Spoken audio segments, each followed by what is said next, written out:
Даудың басы күмәнді контент. Дүние дүрлігіп, қырғиқаба қақтығыстан көз ашпай тұр.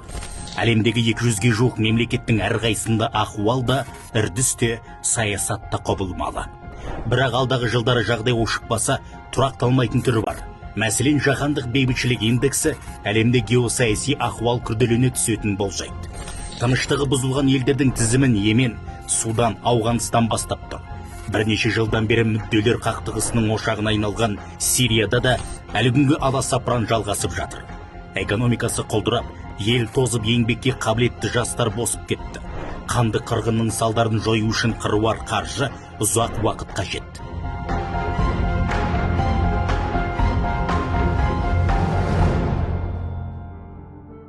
Жалпы таяу шығыс пен солтүстік Африкадағы күрделі ахуал ең алдымен халықаралық террористік ұйымдарға тиімді. Кез келген елдің ішкі тұрақтылығына сынақ қағушы сыртқы күштер бүліктің бағытын бұрды. Соңғы жылдары мүдделер қақтығысының құралы дін, ал Даиш халықаралық террористік ұйымы осы үдерістің ең сорақы көрінісі. Жергілікті жұртты үрей арқылы билеп, үстемдік құруға талпынды. Жазықсыз жандарды жазалап, тарихи нысандарды қиратты. Бейбіт елде сойқан салған Даиш атын өзгертіп, ертең басқа жерді бүлдіру де ғажап емес.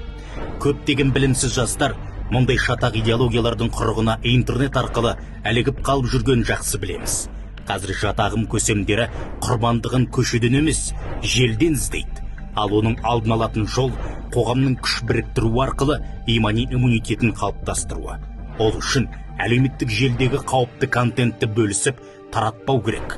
Қоғамға жік салатын, дінаралық араздық тудыратын, бейбітшілігімізге сына қағатын мәліметтер байқалса, дереу полицияға не теологтарға хабар берген жөн.